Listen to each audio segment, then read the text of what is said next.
حضرت مولانا شیخ محمد ادریس رحمہ اللہ. آپ کو لگ رہا ہوگا یہ صرف عالم دین تھے.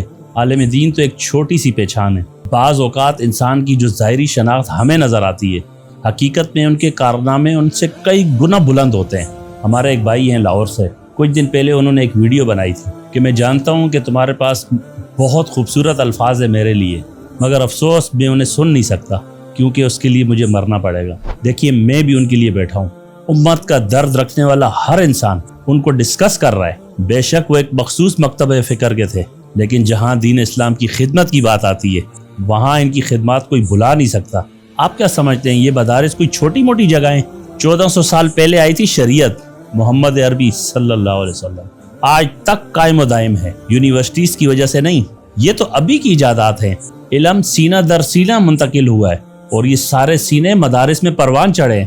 اور شیخ محمد ادریس شہید انہی مدارس کے ایک ستون تھے جو کہ اب نہیں ہے. مجھے نہیں معلوم کہ ان کا خلا کیسے پر ہوگا، میں ان سے کبھی نہیں ملا ہوں. صبح ان کی شہادت کی خبر سنی، کریوسٹی بڑھ گئی، ان کو سرچ کرنا شروع کر دیا. بڑا حیران ہوا. میں تو ایک عام سا مولوی سمجھ رہا تھا ان کو. جب ان کو پڑھنا شروع کیا، سننا شروع کیا، وہ مولوی کم مجاہد زیادہ تھے. پاکستان کے حق میں ایسے بیانات ان سے سنے جیسے کوئی فوجی جرنیل گرج رہا ہو. مولوی تو سارے ایسے نہیں ہوتے ہیں. مجھے اقبال کا شعر کا مصرع یاد آ رہا ہے، ملا کی اذان اور مجاہد کی اذان اور. یقین مانے وہ ملا کی نہیں مجاہد کی آواز تھے، اور شاید یہی وجہ ہو سکتی ہے کہ ابھی وہ ہم میں نہیں. بہت بڑا سوالیہ نشان ہے ریاست پاکستان پر. بہرحال ابھی بھی وقت ہے. یہ علماء کرام کی شہادتوں کا سلسلہ کوئی نیا نہیں ہے. میں مکتبہ فکر کی بات نہیں کر رہا، چاہے کسی بھی مسلک سے تعلق ہو. علماء کرام نے شہادتیں دی ہیں اور یہ پاکستان کی بنیاد سے لے کر اب تک یہ سلسلہ جاری ہے. میں آج اپنے ریاستی اداروں کو آج ایک مشورہ دینا چاہتا ہوں. دیکھیے مولانا سمیع الحق صاحب بھی ہمارے ساتھ تھے، وہ بھی چلے گئے، اور بھی بہت سارے نام ہیں. آج ہی محمد ادریس صاحب چلے گئے. ایسے ہزاروں علماء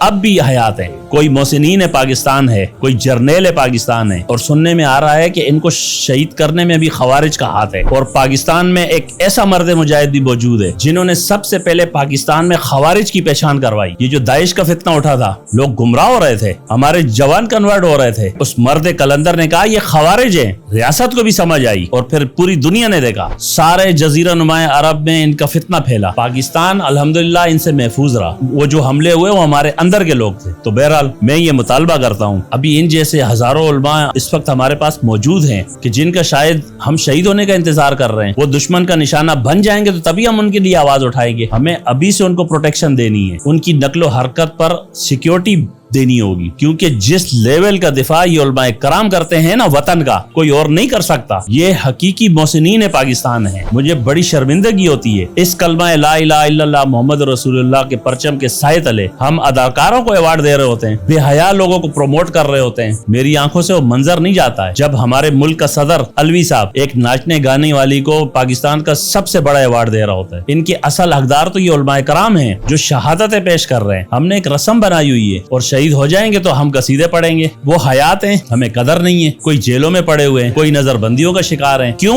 کیونکہ دشمنوں کی طرف سے ہم پر دباؤ ہے. ایسا نہ کریں. یہ اصل ہیرے ہیں پاکستان. یار یہ مسلک کا اختلاف ہمارا ذاتی ہے، ان کی کوئی اوقات نہیں شخصیت کے آگے. شخصیت پہلے، ان کی خدمات پہلے. ہر بندہ اپنے اپنے ڈومین میں کام کر رہا ہے. تو بہرحال جو میں نے کہنا تھا وہ کہہ دیا. حق تو یہ بنتا ہے جس طرح ہم اپنے سپاہی کو نشان حیدر سے نوازتے ہیں، ان کے لیے بھی کوئی نشان حیدر ہونا چاہیے. یہ تو شہید ہونے کے بعد وراثت بھی نہیں مانگتے، کوئی لاکھوں کے چیک ان کے لوائی کی ڈیمانڈ نہیں کرتے ہیں. تو ان کی حیات کے اندر ہی ہمیں ان کو اعزاز دینے چاہیے. اور ایک اور بات میں بتاؤں، ان جیسی شخصیات خاموشی سے اتنے بڑے بڑے کام کرتی ہیں جو کام اربوں روپے بجٹ رکھنے والے ہمارے ادارے نہیں کر سکتے. پڑھے ذرا شیخ محمد ادریس صاحب کو. ان کے علاقے میں جو پنچایت ہوا کرتی تھی، لوگ کتنا اعتماد کرتے تھے ان پر. جو یہ فیصلہ کر دیتے تھے آنکھ بند کر کے قبول کر دیتے تھے. کاش یہ حالت ہماری عدلیہ کی بھی ہوتی. نام عدالت رکھنے سے عدل نہیں ہو جاتا. شیخ محترم کے جرگے کا نام کوئی عدالت نہیں تھا، لیکن وہاں عدل موجود تھا. ہماری بے شمار عدالتیں، عدل کہاں ہیں؟ چلے بس.